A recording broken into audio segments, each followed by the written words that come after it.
Bismillahirrahmanirrahim. Assalamualaikum warahmatullahi wabarakatuh. Alhamdulillah, pada saat ini kita bertemu dengan sebuah peristiwa agung, yaitu kelahiran Nabi kita Muhammad Sallallahu Alaihi Wasallam. Beliau adalah utusan Allah, bahkan utusan yang terakhir untuk umat manusia yang ada di muka bumi secara keseluruhan. Oleh karena itu, di saat ini marilah kita bersama-sama untuk mengingat kembali bahwa beliau adalah khairul basyari wa khatamul anbiya'i. Manusia yang paling baik, bahkan sebagai penutup para nabi. Kelahiran Nabi Muhammad SAW bukan saja sebagai berita gembira terhadap penduduk yang ada di Jazirah Arab, tetapi beliau adalah rahmatun lil alamin, sebagai rahmat bagi seluruh alam, baik yang ada di Jazirah Arab maupun di luar Jazirah Arab. Sebelum kita memasuki detik-detik peristiwa penting yang dialami oleh Rasulullah, kita sedikit berbicara tentang al-halah fil jazirah qabla al-maulid. Kondisi Jazirah Arab sebelum kelahiran Nabi Muhammad Shallallahu Alaihi Wasallam. Ada apa? Rahasia apa Allah memilih nabinya yang terakhir muncul dari tempat itu? Pertama, al-mauqi, posisi Jazirah Arab. Tentu berada di Timur Tengah, yang membentang dari selatan Yaman sampai ke utara Syam dulu. Jaraknya antara 2000 km. Sementara dari timur ke barat, dari Riyadh ke Jeddah, sekitar 1500 km. Sehingga bentangan itulah yang dinamakan Shibhul Jazirah Al-Arabiyah. Karena dari sisi timur, barat, selatan dikelilingi oleh lautan. Sementara dari sisi utara, Syam, menyambung dengan negara yang lain. Tempat ini, al-mataru qalilun, sangat sedikit adanya hujan. Kecuali daerah selatan, daerah Yaman, banyak hujan. Sehingga nanti di zaman Nabi Sulaiman terkenal dengan wilayah baldatun thayyibatun wa rabbun ghafur. Itulah Yaman. Laisa fiha anharun. Di jazirah ini tidak ada sungai. Hujan saja minim. Sehingga kalau hujan sedikit pun akan terserap oleh tandusnya Jazirah Arab. Sehingga tidak mudah hidup di tempat ini. Ada hikmahnya? Ya, para penjajah sama sekali tidak melirik tempat ini.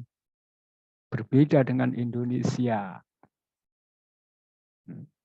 Tanahnya subur, banyak rempah, sehingga para penjajah pun sangat melirik, ingin sekali untuk menjajah Indonesia.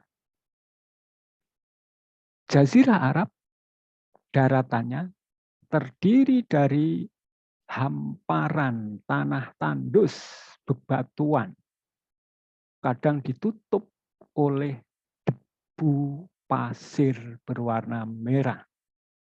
Dan pasir itu kadang suatu saat menggunung di suatu tempat, suatu saat lagi pindah menggunung di tempat yang lain karena diangkat oleh badai yang sangat besar. Yang kedua, asukan fil jazirah. Penduduk yang ada di jazirah ini terdiri dari 3 kelompok besar. Yang pertama adalah Al-Arab Al-Ba'idah. Bangsa Arab Al-Ba'idah adalah bangsa Arab yang tidak tertulis oleh sejarah. Seperti kaumnya Nabi Soleh, kaum Ad. Mereka ada hidup di jazirah Arab, tapi tidak terdetek oleh sejarah, nasabnya, keturunannya.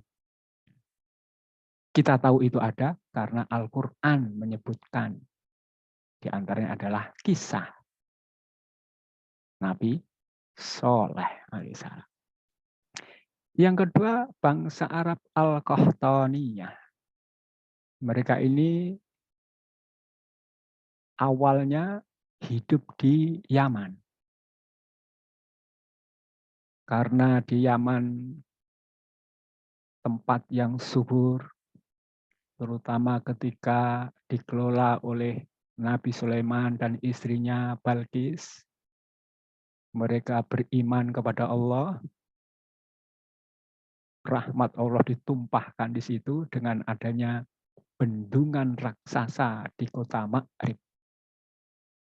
Akan tetapi lambat laun manusia-manusia itu kufur kepada Allah dan Allah pun marah dengan cara melenyapkan bendungan tadi, jebol sehingga airnya hilang.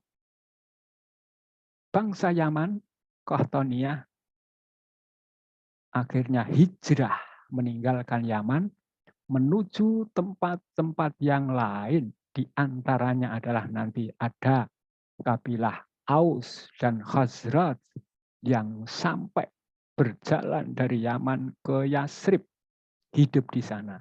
Yang nanti ketika Nabi Muhammad hijrah ke Madinah, mereka akan menjadi kaum Ansor, Aus dan Khazraj. Kemudian yang ketiga adalah bangsa Arab Al-Adnaniyah. Mereka ini kalau ke atas diurut sampai kepada Nabiullah Ibrahim.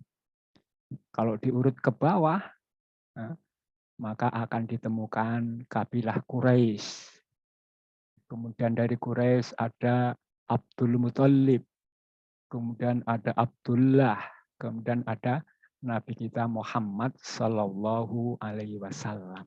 Sehingga dengan demikian, Nabi kita Nabi Muhammad dari keturunan bangsa Arab Al-Adnaniyah yang pucuknya adalah Nabiullah Ibrahim alaihi salam.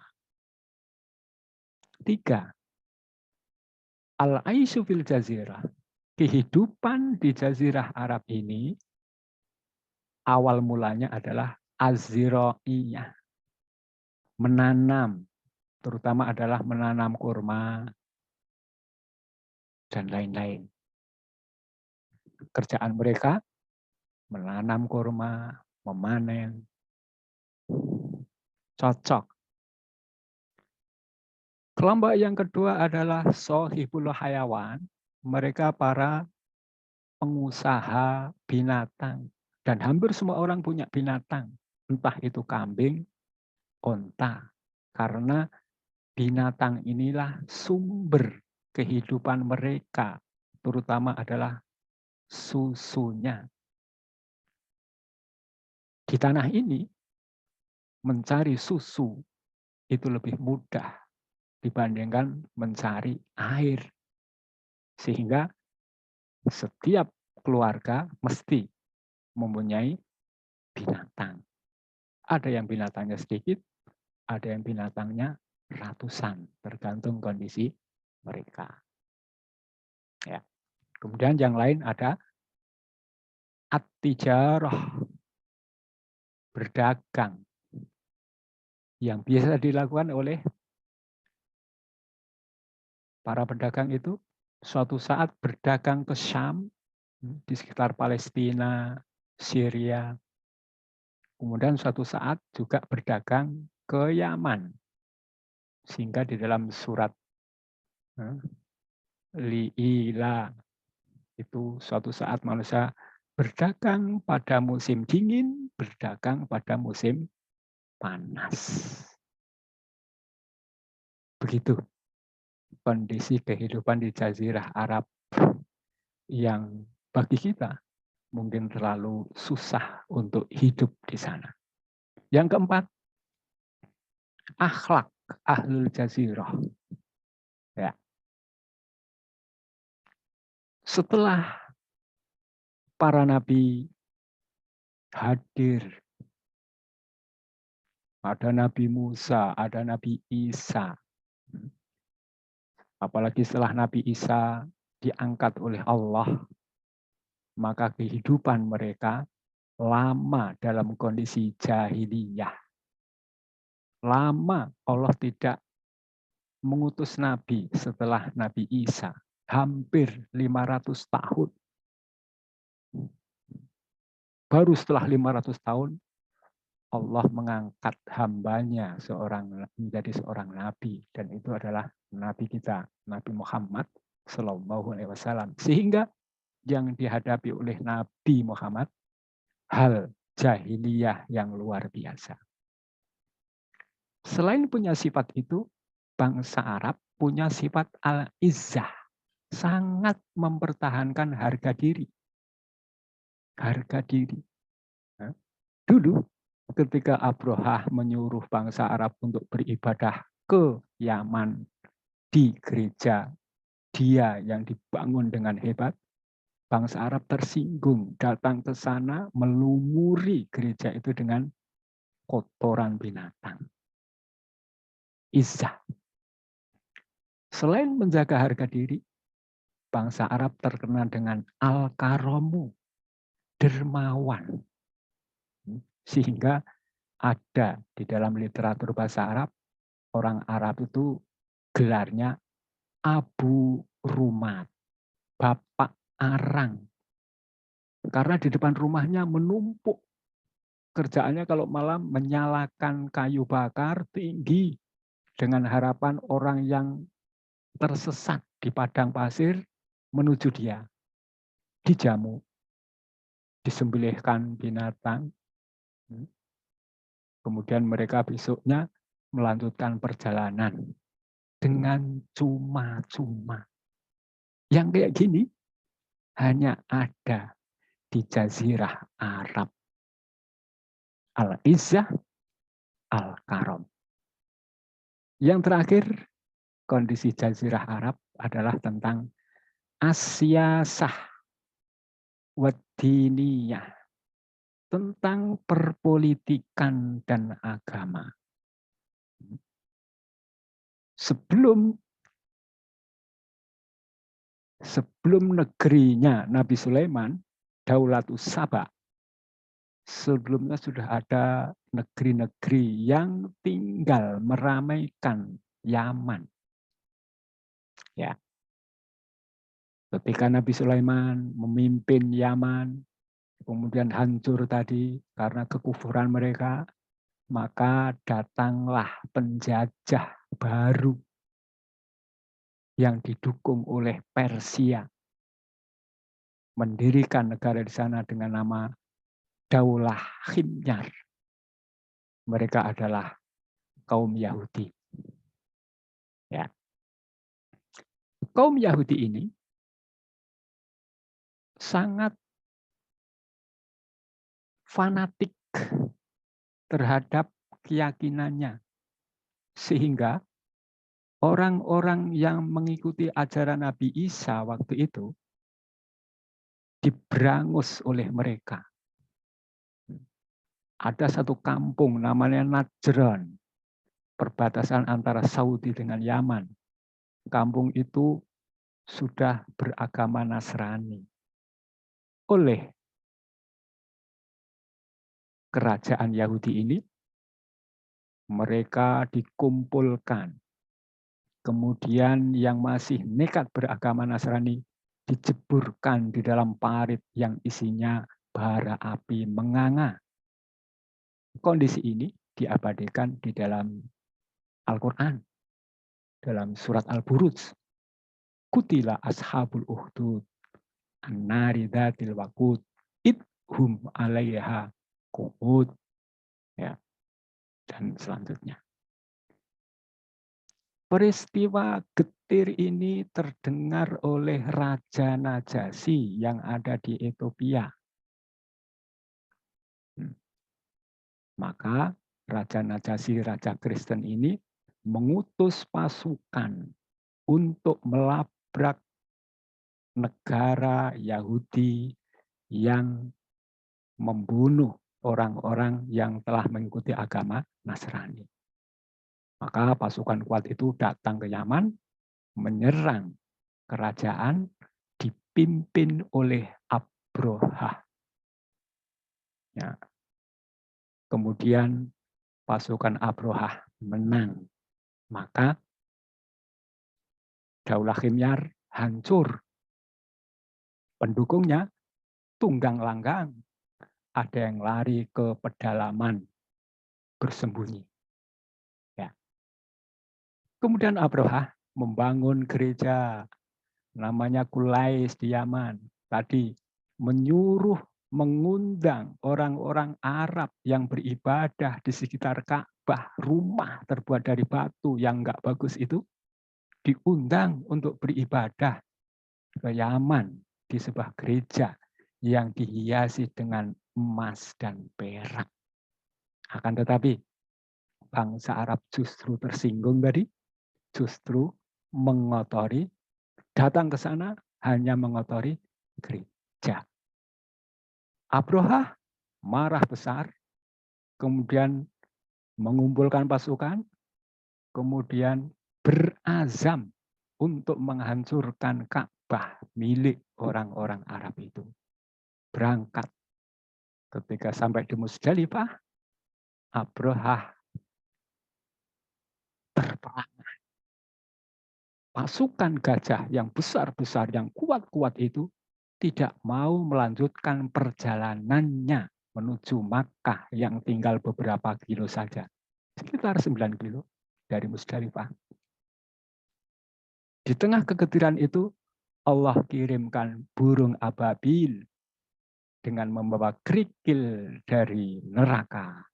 Kerikil itu satu persatu dilemparkan ke mereka, jadilah mereka hancur. Kondisi ini diabadikan dalam surat Al-Fil. Dari awal hingga akhir. Faja'alahum ka'asfin ma'kul. Hancur pasukan Abrohah. Walaupun Abrohah sendiri tidak langsung mati, tetapi tersiksa, sakit bertahun-tahun untuk merasakan siksaan Allah di muka bumi. Inilah kondisi Jazirah Arab ketika saat Abrohah hancur inilah, tahun inilah dinamakan tahun gajah, dan di tahun ini Rasulullah Shallallahu Alaihi Wasallam dilahirkan, sehingga terkenal dengan ucapan bahwa Rasulullah lahir pada tahun gajah, yaitu pada tahun 570.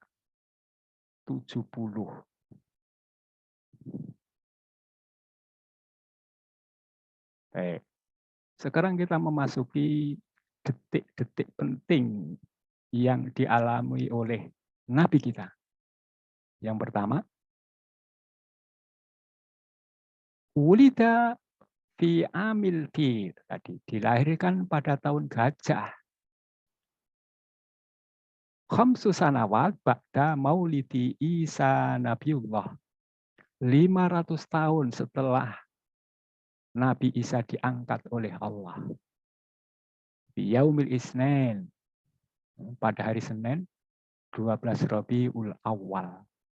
Tepat di bulan Agustus pada tahun 570 Masehi. Ada yang bilang juga 571.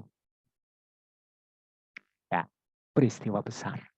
Tahun gajah. Yang kedua, wulida yatiman minal ab. Ya, dilahirkan dalam kondisi yatim. Bapaknya namanya Abdullah bin Abdul Muthalib.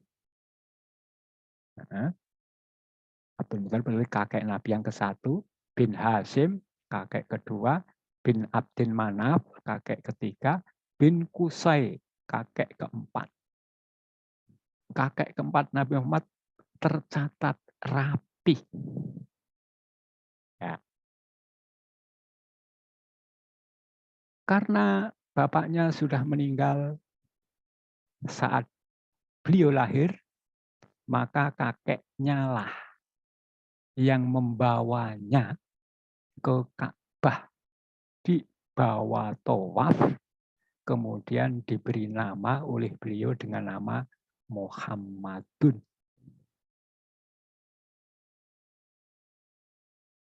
Ya. Kebiasaan orang Arab membiarkan anak yang kecil itu diasuh oleh orang-orang yang kerjaannya merawat anak di kampung. Ya. Di antaranya adalah kelompok Bani Sa'ad. Hampir satu kampung kerjaannya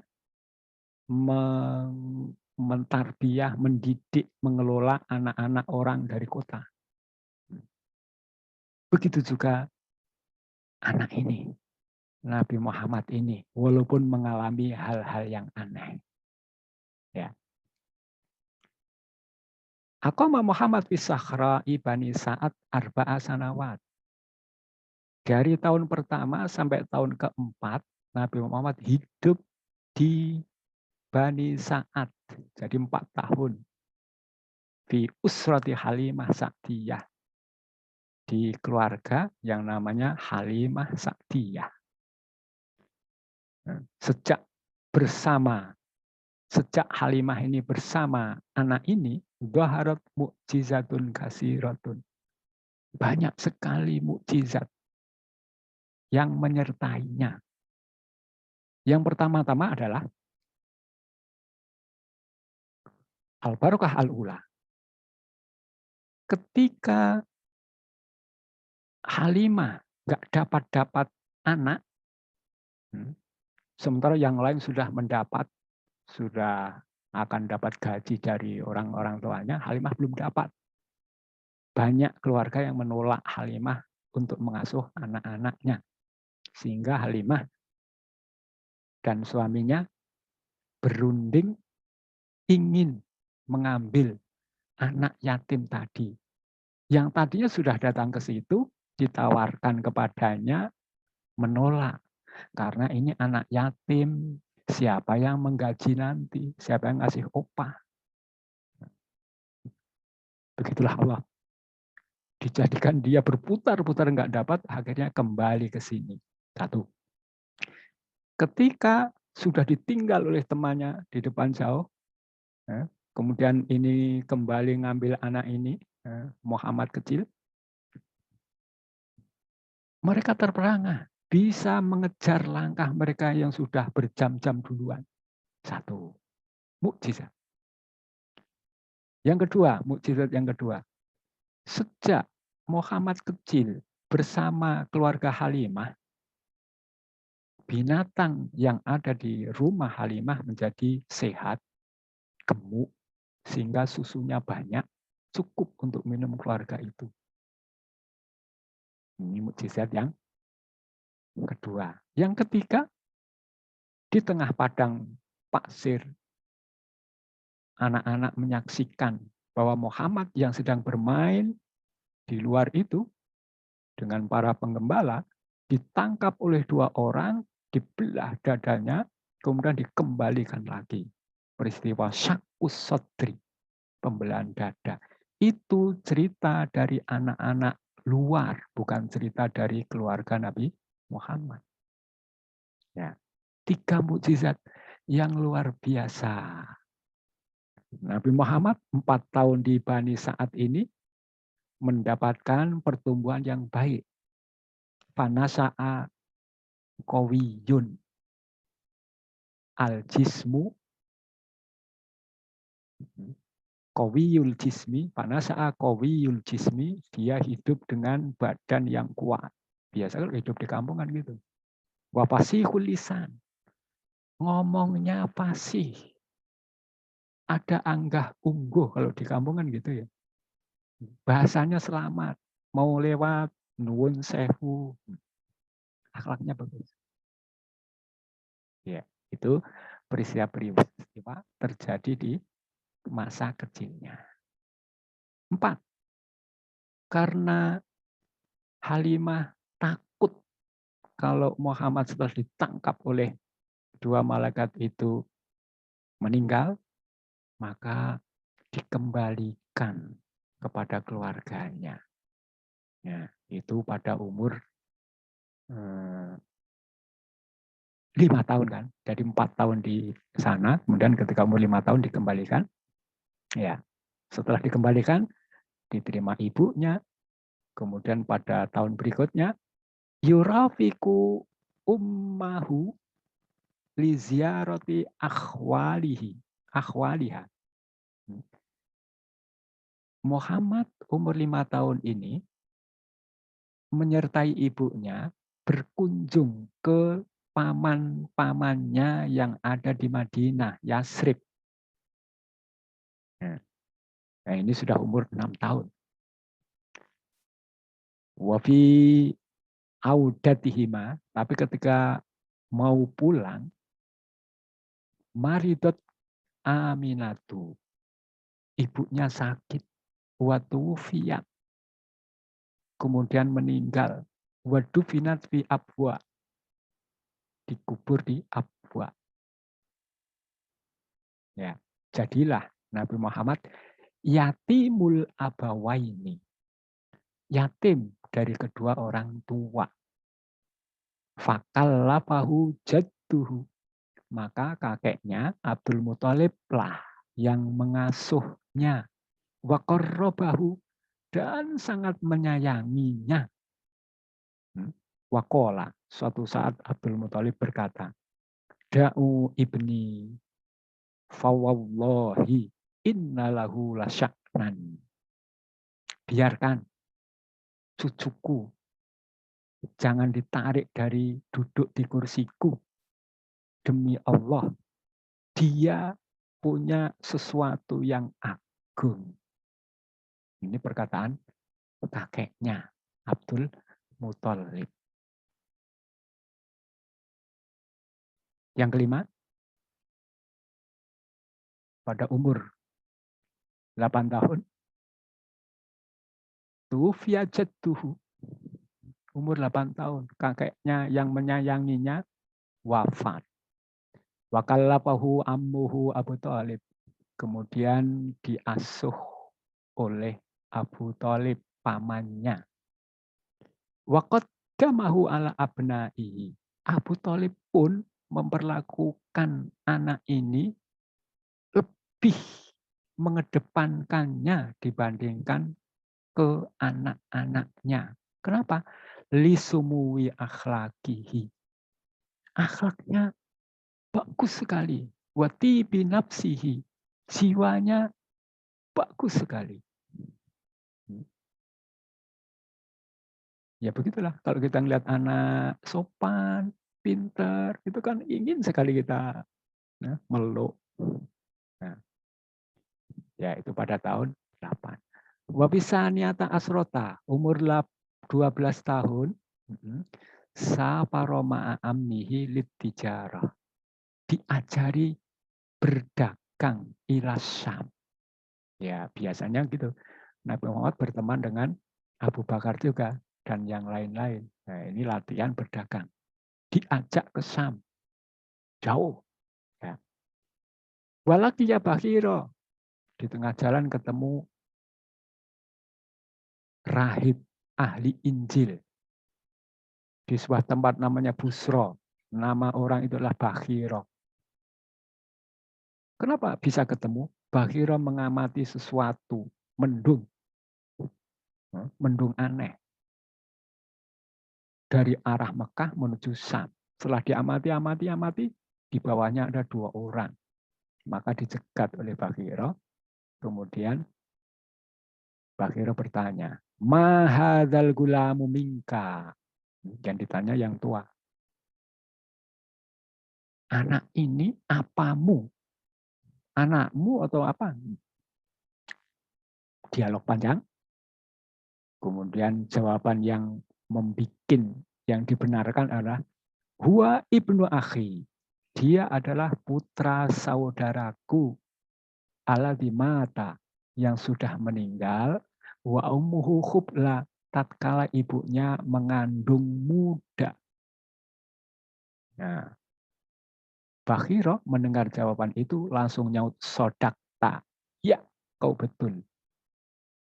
Bakhiro sudah hafal betul berita akan munculnya Nabi, baik yang ada di kitab Injil maupun kitab Taurat. Ciri-cirinya diantaranya yang disaksikan hari ini.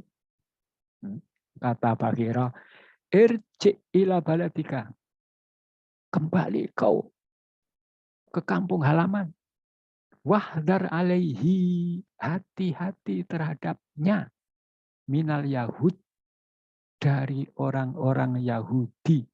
Orang Yahudi yang ada di Syam saat ini sedang mencari calon nabi yang akan hadir, yang ciri-cirinya sudah disebutkan Allah di dalam Tauratnya. Ya, kalau ditangkap, dipaksa jadi nabi mereka, bisa berabe. Sehingga kembali pulanglah Abu Thalib bersama anak ini.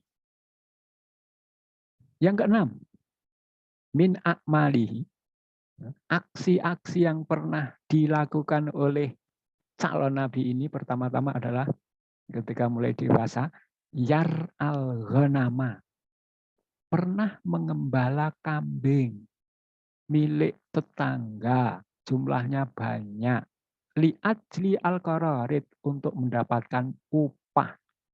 Dan ini ketika mulai ikut Abu Thalib. Ya. Kalau Nabi, suatu saat Nabi bersabda di depan para sahabat, Ma ba'asallahu nabiyyan illa ra'al ghanama.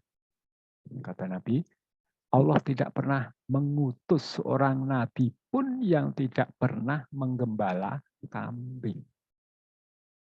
Apa sih hikmahnya? Banyak.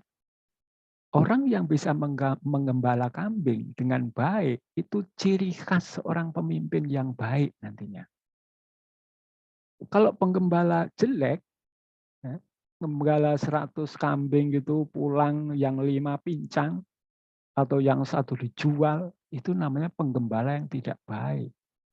Berkhianat kepada tuan binatangnya, kasar terhadap binatang-binatangnya yang mungkin menjauh, kemudian dilempar batu. Nah, enggak, orang menggembala kambing akan mendapatkan ilmu banyak, kesabaran, cara mengelola banyak kepala. Kalau menggembala kambing saja belum pernah, nggak bisa, gimana mau menggembala manusia, merakyati manusia. Ya, ada hikmah luar biasa. Setiap kali orang bisa menggembala dengan baik. Fil khamisati asyar, umur 15 tahun, syahida harbal fijar, menyaksikan perang yang berkepanjangan. Fungsi beliau di sini adalah membawa panah-panah dibagikan kepada paman-pamannya yang sedang memanah, yang punggungnya isi panahnya tinggal dikit, dijok. Nah, suatu saat juga ikut bertempur. Orang yang ikut pernah di medan seperti ini akan punya jiwa, ketegasan, dan lain-lain. Ya. Kemudian fil isrin min umrihi syahida khilfal fudul. Pada umur 20, beliau menyaksikan perjanjian yang bagus sekali. Perjanjian itu bangsa Quraisy mengkafil, menjamin orang-orang yang terdalimi akan dibela. Rasulullah sangat senang sekali. Seandainya di dalam isi perjanjian itu menyeru aku masuk Islam, kata Rasul, saya pasti akan masuk Islam. Saking bagusnya, khilful fudul yang berjiwa insani, kemanusiaan. Ya. Kemudian setelah menjelang umur 24, Rasulullah terkenal dengan shadiqun aminun, maka Khadijah menawarkan agar menjadi pedagangnya, membawa barang dagangan dari Mekah ke Syam. Dan gajinya lipat 2 kali dari orang biasa. Dan sepakat. Rasulullah setuju. Perjalanan antara Mekah ke Syam, pergi, balik, itu membutuhkan waktu sekitar 3 bulan. Setelah beberapa bulan, mendapatkan keuntungan yang luar biasa. Maka Khadijah terperangah. Untuk mengetahui itu, Khadijah mengirim atau menyertakan bersama Rasulullah seorang Maisarah, anak laki-laki. Apa yang dilakukan di sana? Kok keuntungan luar biasa? Kemudian ketika pulang, Maisarah bercerita. Beliau sesampai di Syam, membagi barang dagangan menjadi 3. Barang dagangan binatang-binatang yang istimewa dikelompokkan sendiri, harganya mahal. Kemudian binatang yang sedang, yang ada cacat dikit, dikelompokkan. Harganya agak turun. Kemudian ada kelompok binatang yang cacatnya banyak. Harganya lebih turun. Sebulan, 2 bulan, 3 bulan, setahun, orang sudah hafal. Beli dari ini, Muhammad, yang istimewa, betul-betul istimewa. Bukan seperti yang lain, katanya istimewa sampai rumah mati, banyak. Kalau dari Muhammad ini, enggak. Istimewa, istimewa. Harganya mahal, iya. Sehingga orang yang mau beli binatang, melihat kantong. Kalau kantongnya agak kempes, ya ambil yang harga murah, yang ada cacat-cacat dikit. Mungkin ya, batuk, meler, atau pincang, dan lain-lain. Ya, kemudian Khadijah semakin senyum-senyum. Kemudian bilang kepada pamannya, bagaimana kalau nikah. Pamannya pun kirim WA ke pamannya Nabi. Gimana kalau dinikahkan? Dan akhirnya mereka setuju. Jadilah Rasulullah yang belum jadi Rasul menikah dengan Khadijah yang maharnya 100 onta. 100 onta. Ya. Itulah peristiwa yang dialami oleh Rasul sebelum jadi seorang nabi.